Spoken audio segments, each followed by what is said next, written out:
자, 오늘 샤우팅할 말씀은 6절입니다. 마가복음 6장 6절 말씀. 우리 힘차게 샤우팅합니다. 시작. 그들이 믿지 않음을 이상히 여기셨더라. 이에 모든 촌에 두루 다니시며 가르치시더라. 그들이 믿지 않음을 이상히 여기셨더라. 이에 모든 촌에 두루 다니시며 가르치시더라. 그들이 믿지 않음을 이상히 여기셨더라. 이에 모든 촌에 두루 다니시며 가르치시더라. 마가복음 6장 6절 말씀. 아멘. 할렐루야. 네, 오늘 함께 읽은 귀한 말씀을 가지고 이상한 불신이란 제목으로 하나님 말씀 함께 나누겠습니다. 자, 오늘 본문은 이 참 불편한 내용 중에 하나입니다. 왜 불편하냐면 예수님이 고향 땅 나사렛이라는 곳으로 복음을 전하기 위해 가셨는데 거기서 인정받지 못하고 도리어 배척 당하시는 모습이 나타났기 때문입니다. 그래서 이것은 복음을 받아들인다는 것이 이게 얼마나 힘든 것인지 이걸 보여주는 거죠. 왜냐하면 여러분 명절에 가족들 모여도 믿는 사람이 있고 믿지 않는 사람들이 있잖아요. 온전한 신앙의 일치를 이루신 분도 있겠지만 저희 가족도 이번에 모여서 이야기 나누다 보니까 복음을 전하고 이야기를 나눌 수 있는 기회가 참 많았지만 지금 예수 믿지 않고 복음을 접하지 못한 그런 가족들, 친지들, 저희 어머니 쪽이든 아버지 쪽이든 너무나 안타까워요. 진짜 너무나 안타까워요. 그때도요, 복음 전하고 뭐 이렇게 예수 믿으라 그러면 정말 무시하고, 너희들이 복음, 예수 믿고 복음 뭐 믿고 뭐 교회 다니고 그런다고 너희들이 잘 되냐? 잘 되나 어디 보자. 막 이렇게 하셨던 분들이 있잖아요. 근데 진짜 온 가족이 안 되더라고요. 정말. 그래서 한편 이런 생각도 들어요. 그때 더 전했어야 되는데. 그때 더 복음을 전했어야 되는데 이런 마음도 드는데 하여튼 인정받지 못하고 저희 아버지가 또 12남매 중에 막내잖아요. 그러니까 그렇게 무시하고 그렇게 업신여기고 이제 그랬는데 지금 결과적으로 보면 저희 제 이 가족 중에 저희 뻘 되는 그런 자녀들도 전부 다 어떻게 보면 좀 일찍 죽고 막 다 안 되고 하는 그런 모습들을 보게 되는 거죠. 뭐 다 그런 건 아니지만 어쨌든 가족 가운데 예수 믿고 복음 전하는 거 이거 쉬운 일이 아니에요. 예수님도 이게 안 되잖아요. 아니 예수님이 복음 전했는데도 안 되잖아요. 이게 예수님이 안 되는데 우리가 한다고 그게 잘 되겠어요? 안 되는 게 더 당연한 거죠. 그러니까 가족 정도 친척 전도하는 게 쉬워요, 어려워요? 진짜 어려운 거예요. 나에 대해서 너무나 잘 아니까. 그죠? 네. 그래서 예수님이 직접 천국 복음을 전해도 받아들이지 않는 거죠. 그러니까 여러분, 지금 부모님이 모태신앙으로 해서 지금까지 나 여기까지 신앙생활 하게 해주신 거 감사하셔야 돼요. 응? 자녀들, 여기 자녀들 있잖아요. 내가 어떻게든 지금 예수 믿고 이렇게 신앙생활하고 있다는 게 이거 부모님 잘 만나가지고 지금 모태신앙으로 여기까지 왔잖아요. 이거 진짜 감사한 일이에요. 기적 같은 일인 거예요. 그래서 신앙교육이 중요한 거예요. 하나님의 은혜죠. 나 같은 사람이 뭐라고 이렇게 예수 믿고 지금 목사 돼가지고 이렇게 예배드리고 있어요. 나 같은 게 뭐라고. 하나님이 이렇게 좋은 믿음의 부모 만나서 예수 믿고 여기까지 인도해 주신 거 아니에요? 감사한 거죠. 이것만 해도 감사한 거예요. 그러니까 여러분들이 해야 될 일은 지금도 이제 자녀 자손들 손주들이 있잖아요. 어떻게든지 예수 믿게 하고 구원 백성 삼는 것 여러분 마지막 사명이에요. 끝까지 그거 붙잡고 믿음의 길 걸어가셔야 된다라는 거죠. 자, 그러니 여러분 죄 많은 우리가 복음을 전했을 때 그들이 예수 믿을 확률은 정말 적은 거죠. 그런데 예수님을 잘 알고 있는 고향 사람들이 왜 복음을 믿지 못했을까? 자, 일단 예수님이 목수의 아들 예수가 이렇게 되어 있잖아요. 그러니까 어느 날 갑자기 목수 아들이었던 예수가 자기가 와가지고는 하나님의 아들이다 이렇게 얘기하니까 말도 안 되는 거죠. 목수의 아들이 무슨 자기가 하나님의 아들이야? 라고 이렇게 얘기하니까 그게 경험과 선입견과 이런 편견들로 인해서 예수가 우리를 구원해 오셨다라는 이 메시아라는 것을 믿을 수가 없는 거예요. 이게 참 그래서 어려운 거예요. 자, 그럼에도 불구하고 예수님이 고향 땅으로 복음 전하러 가잖아요. 여러분 예수님이 몰랐을까요? 고향 땅에 가면 배척당한다는 거? 알고 계셨어요. 하나님이시도 왜 몰라요? 그럼에도 불구하고 복음에 가서 예수를 전하는, 복음을 전하는 이유가 있다는 거죠. 여러분 그걸 아셔야 돼요. 포기하라는 얘기가 아니에요. 예수님도 고향 땅에서 배척당했는데 내가 복음 전한다고 뭐 되겠어? 그 포기하라는 얘기가 아니라 예수님은 그걸 알면서도 가셔서 복음을 전했다는 거죠. 복음이 움직인다는 얘기예요. 그것을 깨달으셔야 돼요. 자, 첫 번째는 뭐냐면 익숙한 곳에서도 복음이 움직인다라는 겁니다. 익숙한 곳에서. 자, 1절 말씀 같이 있습니다. 다 같이 시작. 예수께서 거기를 떠나사 고향으로 가시니 제자들도 따르니라. 자, 여러분 밑줄 쳐야 되는 부분이 거기예요. 거기는 어디냐면 가버나움인데 가버나움이 예수님이 베이스 캠프예요. 선교 본부가 되는 곳이고 거기를 떠나서 고향으로 갔다라는 고향은 어디냐면 나사렛이에요. 가버나움 나사렛이란 말은 없지만 거기다 표시를 해놓으세요. 거기는 가버나움이고 고향은 나사렛이에요. 자, 그런데 뒤에 있는 말이 중요해요. 제자들도 따르니라. 자, 여러분 이 제자들도 따른다는 말이 복음서에 굉장히 많이 나와요. 한 80번 이상 나오거든요. 그게 뭐냐면 예수님과 지금 딱 붙어서 지금 예수님이 하는 일을 보고 있는데 일부러 고향 땅에서 배척당하는 모습을 누구에게? 제자들에게 보이시는 거예요. 여러분 이게 굉장히 중요한 거예요. 제자들에게 배척당하는 걸 왜 보여줘요? 창피하게. 그렇잖아요. 배척당하는 거 보여줄 필요 없잖아요. 그런데 너가 복음을 들고 너가 익숙한 그곳으로 가면 사람들이 너를 칭찬해주고 너를 반겨주는 게 아니라 도리어 예수 믿는 거 복음 전하는 거 사람들이 싫어한다라는 것을 일부러 보여주신다는 거예요. 그러니까 여러분 보세요. 우리가 명절에 고향집에 방문하는 것도 친척, 친지들 가정에 방문하는 것도 표면적으로는 방문하고 있는 것이지만 영적으로는 지금 복음이 움직이고 있는 거죠. 그러니까 여러분 이 명절에 우리는 명절이니까 가족들 모인다라고 세상 사람들은 생각하지만 그게 아니라 여러분들이 그렇게 가족들을 만나면 여러분들이 그 안에 복음이 있기 때문에 복음을 들고 지금 만나고 있는 거예요. 할렐루야. 네. 그러니까 여러분 그걸 잃어버리면 안 돼요. 잊어버리면. 우리가 거기 가면 내가 예수 믿고 있는 이 복음이 같이 움직이고 있다는 거. 그래서 매년 맞이하는 명절이 되지 말고 이번 명절을 통해서도 복음이 움직인다는 걸 깨닫고 거기서 기도하세요. 예. 막 특별한 행사를 하지 않아도 예수가 내 안에 있음을 믿고 말 한마디를 해도 표정 하나도 복음을 가지고 있는 사람처럼 그렇게 살아가면 하나님께서 그곳에서 그 익숙한 곳에서 복음이 역사하는 것을 보게 될 줄로 믿습니다. 예, 그렇게 하는 거예요. 그러니까 여러분 보세요. 요셉은 형들에게 미움을 받아가지고 애굽에 팔려갔잖아요.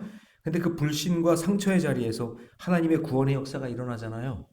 에이, 나 형들에게 배신당했어. 나는 이제 가족이랑 끝이야. 그게 아니라 끝까지 믿음을 잃지 않고 마지막 사명을 이루어내잖아요. 온 가족을 다 구원받는 백성으로 만들어내잖아요. 그러니까 익숙한 거예요. 가족이라는 것은, 친척이라는 것은. 그런데 그 안에서도 복음은 움직이고 있다. 믿으시기 바랍니다. 예. 그러니까 이번 명절에도 그냥 쉬는 날이야, 그냥 노는 날이야. 그게 아니라 내 안에 있는 복음이 잘 전달되고 비춰지는 그런 자리가 되시기를 주님의 이름으로 축복합니다. 자, 적용점을 드립니다. 나는 이번 설 명절에 반복적으로 만나는 가족과 친척들에게 복음이 움직이는 사명을 어떻게 준비하고 있습니까? 예, 오늘 만날 친지들, 가족들에게 내 안에 있는 복음이 잘 아름답게 전달되기를 주님의 이름으로 축복합니다. 예. 자, 두 번째. 불신의 자리에서 일하는 복음인데요. 이게 뭐냐면 배척을 당해도 복음이 움직인다 그런 얘기예요. 배척을 당해도. 아까는 뭐였죠? 익숙한 자리에서도 복음이 움직인다 그랬죠? 그 다음에 두 번째 배척당하는 자리에서도 복음이 움직인다. 자, 2절 말씀. 2절 같이 있습니다. 시작. 안식일이 되어 회당에서 가르치시니 많은 사람이 듣고 놀라 이르되 이 사람이 어디서 이런 일이 얻었느냐? 이 사람이 받은 지혜와 그 손으로 이루어지는 이런 권능이 어찌 됨이냐? 자, 일단 여러분 회당에다가 밑줄을 치세요. 회당은 시나고게라고 하는데 이제 히브리 말로 이게 뭐냐면요. 누구나 하나님의 말씀을 인도할 수 있는 곳이에요. 그래서 회당장이 예를 들어서 한 명을 지목해요. 예를 들어서 오늘 김정수 권사님 오늘 말씀 전하세요. 이렇게 지목을 하면 그 사람이 그 다음날 말씀을 전하는 거예요. 이게 회당에서 있었던 일이에요. 그러니까 기본적으로 말씀을 알고 있어야 되겠죠. 그리고 글도 알고 있는 사람이어야겠죠. 그래서 예수님이 거기서 말씀을 또 가르치신 거예요. 그 고향 땅에서. 근데 많은 사람이 듣고 어떻게 했대요? 놀랐대요. 에크프레소라고 하는데 여기 놀랐다는 얘기 뭐냐면 사람들이 충격을 받은 거예요. 저 목수의 아들이 어떻게 저렇게 말을 잘해? 어떻게 저렇게 능력 있는 말을 해? 그게 어느 정도였냐면 그 표현을 보세요. 놀라 이르되 이 사람이 어디서 이런 것을 얻었느냐. 이럴 정도로. 그러니까 여기서 이 사람들이 뭐냐면 좀 낮춰서 말하는 거죠. 아이, 쟤 뭐야? 쟤 목수 아들 아니야? 저 목수 아들이 어디서 저렇게 말을 잘해? 어디서 배운 거야? 이렇게 놀라는 거예요. 근데 그 놀랬던 이유가 뭐냐면 두 가지인데 이 사람이 받은 자 밑줄을 치세요. 지혜. 지혜는 소피아라고 하는데 하나님의 선물이죠. 탁월한 깨달음의 말씀을 전하고 있었어요. 그 다음에 그 손으로 이루어지는 이런 권능에다가 밑줄을 치세요. dynamis라고 하죠. 그러니까 이게 다 선물이에요. 지혜와 권능. 복음을 전하는 사람에게는 하나님이 지혜와 권능을 주신다라는 거죠. 내가 가는 곳이 익숙한 곳이에요. 내가 가는 곳이 배척당하는 곳이에요. 그런데 복음을 전하는 자에게는 어떤 상황이든지 하나님이 지혜와 권능을 주신다. 할렐루야. 예. 그런데 어찌됨이냐라고 되어 있죠. 이걸 믿을 수 없다고 여기고 예수님을 하찮게 여긴다. 자, 그럼 여러분 보세요. 저를. 복음을 가지고 있는 사람이 익숙한 자리에 갔어요. 배척당하는 자리에 갔어요. 그런데 복음을 막 전해요. 예수 믿어야 된다고. 이렇게 전했어요. 그랬더니 그 전하는 것을 보고 놀래요. 이야, 어떻게 저렇게 말을 잘해? 어떤 저런 지혜를 얻었어? 라고 생각을 하지만 사람들이 그것에 대해서 나도 그럼 믿어야지. 나도 깨달아야지. 이렇게 하지 않는다. 그 얘기예요. 그러면 목사님 그거 못하러 그렇게 해요. 그냥 하지 말지. 그게 아니라 그럼에도 불구하고 해라. 그런 얘기예요. 그러니까 여러분 이게 참 어려운 거예요. 이게. 좀 이렇게 복음 전하고 좀 말씀 전하고 그러면 좀 깨닫고 해서 그래요. 나도 교회 다닐게요. 나도 예수 믿을게요. 이러면 얼마나 좋아. 그렇지 않는다. 그 얘기예요. 근데 여러분 그럼에도 불구하고 복음을 전해라. 자, 3절로 갑니다. 3절 같이 있습니다. 자, 놀라운 일이 벌어지죠. 시작. 이 사람이 마리아의 아들 목수가 아니냐? 야고보와 요셉과 유다와 시몬의 형제가 아니냐? 그 누이들이 우리와 함께 여기 있지 아니하냐 하고 예수를 어떻게 해요? 배척하니라. 여러분 여기 보세요. 이 사람이 마리아의 아들 목수가 아니냐? 여러분 예수님은 하나님의 아들이라고 얘기했잖아요. 그런데 육신의 아버지 요셉을 언급하지도 않아. 원래 대부분 아들을 이야기할 때는 그 아버지를 언급하거든요. 유대 민족의 전통이. 뭐 학자들이 이해하면 그래서 요셉이 여기서 아마 죽었을 것이다라는 얘기도 하고 있지만 그럼에도 불구하고 아버지가 죽어도 그 아버지에 대한 이야기를 하면서 그 아들을 소개하는데 자 보세요. 마리아의 아들 목수가 아니냐 이러죠. 이거 진짜 무시한 거예요. 이거 완전히 무시한 거예요. 예수님을. 왜냐하면 마리아 아들로 지금 언급한 이유가 뭐예요?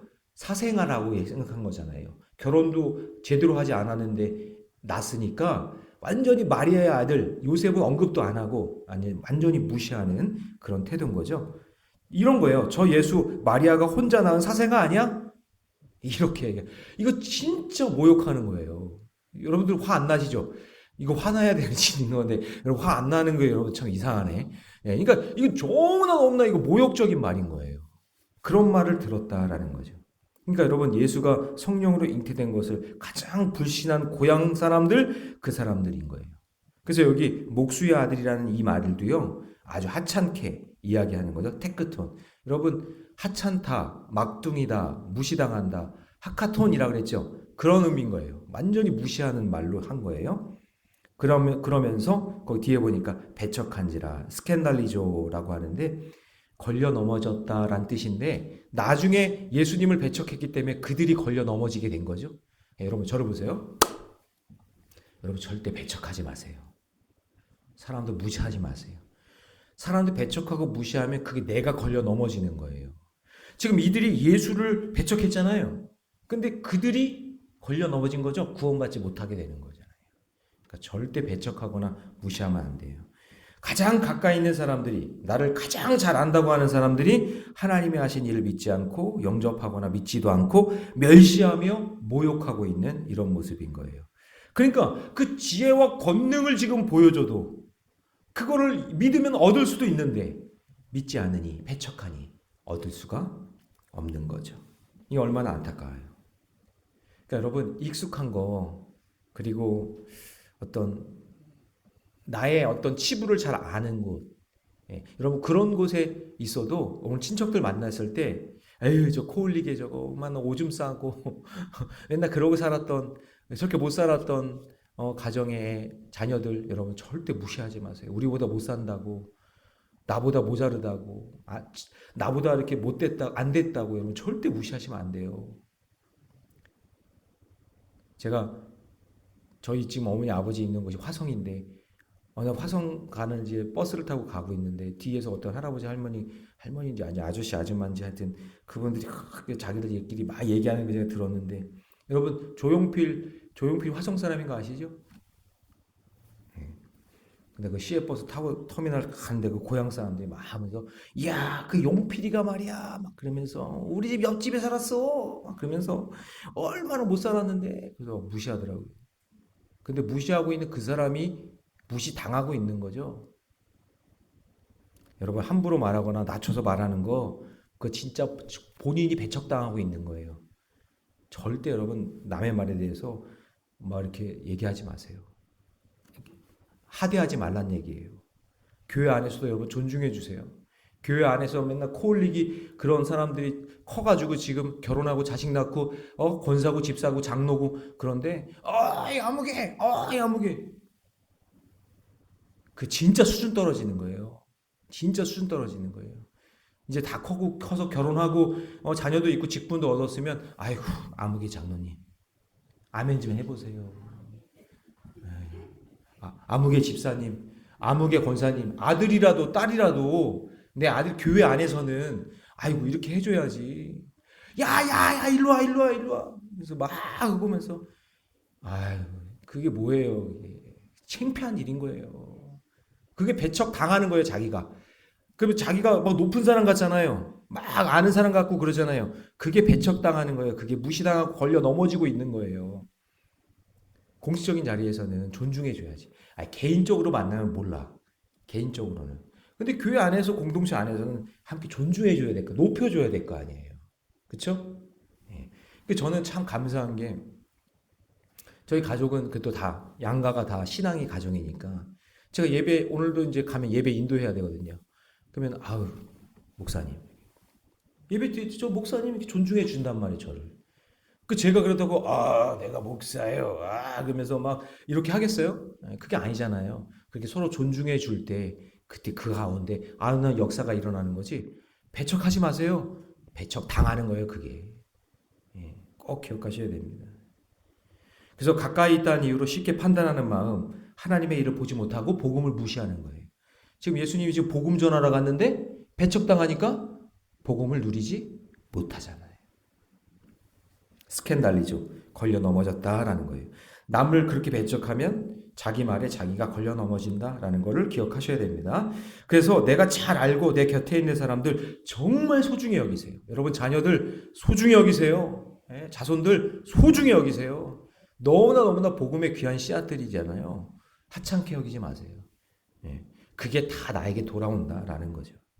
그래서 내가 힘들면 나를 도와줄 사람이 내 곁에 있는 사람이잖아요. 그렇잖아요? 자, 적용 질문 드립니다. 나는 가까이 있는 사람을 어떻게 대하고 있습니까? 익숙함과 편견으로 판단하고 배척하고 있지 않습니까? 아니면 하나님이 행하시는 일을 인정하며 귀하게 여기고 있습니까? 오늘 친지들 만나고 가족들 만나고 그러면 자손들 만나면 귀하게 여겨주세요. 존중히 여겨주세요. 그게 나에게 복이 되는 거지. 무시하고 배척하지 말고 존중히 여기고 사랑해주는 우리 모래내게 모든 성도들이 되시기를 축복합니다. 자, 세 번째. 분별하지 못해도 복음이 움직인다라는 거예요. 분별하지 못해도. 자, 4절로 갑니다. 4절 같이 읽습니다. 시작. 예수께서 그들에게 이르시되 선지자가 자기 고향과 자기 친척과 자기 집 외에서는 존경을 받지 못함이 없느니라 하시며. 자, 이 말은 이 당시에 이제 상식적인 말이었어요. 그러니까 선지자가 자기 고향 땅에서는 인정받지 못한다. 속담 같은 이런 이야기예요. 그러니까 하나님의 말씀을 대언하는 선지자도 자기 고향에서는 존경받지 못한다라는 것을 이야기하잖아요. 그러니까 여러분 이게 복음이 가려지는 거죠. 그러니까 선입견, 편견 이것 때문에. 그러니까 저도 여러분에게는 담임 목사지만 고향집에 가면 그냥 어머니 아버지한테는 아들이잖아요. 그러니까 교회에서의 세계관과 가정에서의 세계관이 달라져요. 예. 그러니까 그래도 여러분 공식적인 자리에서는 목사로서의 대우를 받고 서로 존중해 줘야 되잖아요. 그죠? 예. 이게 참 중요한 건데. 그러니까 여러분 사무엘이 이새의 집에 기름 부으려고 갔을 때 사람들 다 외모로 뛰어난 형들만 보잖아요. 근데 그게 하나님의 선택이라고 생각하는데 하나님의 선택은 가장 막둥이 하카톤 하찮은 다윗에게 기름을 붓잖아요. 그러니까 가까이 있었지만 분별하지 못하면 하나님의 역사를 놓치고 믿음으로 분별하지 못하는 거죠. 그래서 이런 차이를 보고 분별할 수 있을 때 예수님이 고향에 가서도 메시아로서 인정을 받고 고향도 축복을 받을 수 있는 절호의 기회가 왔는데 놀라운 기회가 왔는데 그들은 놓쳤다 그런 얘기죠. 그렇지만 분별이 되지 않지만 그럼에도 불구하고 예수님께서는 주의 일을 감당하고 복음을 전하는 일을 감당한단 말이에요. 자, 5절 말씀 같이 읽습니다. 시작. 거기서는 아무 권능도 행할 수 없어 다만 그다음 뭐예요? 소수의 병자에게 안수하여 고치실 분이었고, 그러니까 하나님의 놀라운 권능의 역사가 고향 땅에서 풍성하게 일어날 수 있었는데도 불구하고 예수님이 왔어도 분별하지 못하니까 믿지 못하니까 소수에게만 은혜가 임했다라는 거죠. 그러니까 여러분 복음이 움직일 때 그 복음을 어떻게 맞이하느냐 그 사람의 태도에 따라서 많은 차이가 나는 거죠. 복음이 움직일 때 그 복음을 영접하고 있을 때 놀라운 역사가 일어나는 것이지 복음이 움직여도 반응이 없고 거부하면 아무런 일도 일어나지 않습니다. 자, 6절 말씀 같이 읽습니다. 시작. 그들이 믿지 않음을 이상히 여기셨더라. 이에 모든 촌에 두루다니시며 가르치시더라. 그러니까 여러분 오늘도 복음은 움직입니다. 오늘도 지금 저를 통해서 복음이 움직인 거고 오늘 여러분 말씀을 받은 여러분도 복음을 가지고 움직일 거예요. 자, 그런데 그럴 때 여러분 사람들의 반응에 대해서 상처받지 마세요. 예? 그것 때문에 가슴 아파하지 마세요. 여러분 복음이 움직이게 되면 어떤 곳이든지 여기 보면 소수의 사람이라도 그 복음을 영접하고 변화되는 역사가 일어날 줄 믿습니다. 복음이 나에게 찾아올 때 여러분 기대하고 감사하고 감격하는 마음으로 하나님께 영광 돌리는 이번 설 명절이 되시고, 그리고 혹 복음이 필요한 사람들이 있다면 그 복음을 잘 전해서 생명 살리는 역사가 일어나기를 주님의 이름으로 축복합니다. 자, 적용 질문 드립니다. 나는 복음을 집중해서 대하고 있나요? 아니면 그냥 익숙함으로 흘려보내고 있습니까? 여러분 그렇게 익숙하게 흘려보내지 마시고 생명의 말씀으로 인정하고 믿고 순종하는 저와 여러분 되시기를 주님의 이름으로 축원합니다. 기도하겠습니다. 사랑의 하나님, 주님의 은혜 감사합니다. 오늘 성경 말씀에 복음을 들고 예수님께서 고향 땅에 갔지만 그 불신의 자리에서 예수님을 만났음에도 불구하고 영접하지 못하는 모습을 보게 됩니다. 주님, 우리도 마찬가지입니다. 이 설 명절에 만나는 친인척들에게 복음을 전해도 그들은 마음이 다쳐서 복음을 거부하거나 우리를 배척할 수 있습니다. 그 익숙한 곳에서, 배척당하는 곳에서, 분별하지 못하는 그 곳에서라도 복음이 움직이고 있음을 믿게 하여 주시고 마음 상처받거나 마음이 어두워지지 않게 하여 주시고 끝까지 사명 감당하는 믿음의 가족들이 될 수 있도록 인도해 주시옵소서. 혹여나 오늘 이 가운데 신앙의 일치를 위해서, 복음의 일치를 위해서 지금도 기도하고 애쓰고 있는 우리 가족들이 있습니다. 주님, 내 평생 소원, 온 가족이 예수 믿고 구원받는 것임을 알게 하여 주시고 주님의 구원의 역사가 우리 가정 가운데 일어나게 하여 주옵소서. 이 모든 말씀을 주 예수님의 이름으로 기도하옵나이다. 아멘. 우리 함께 고백합시다. 성도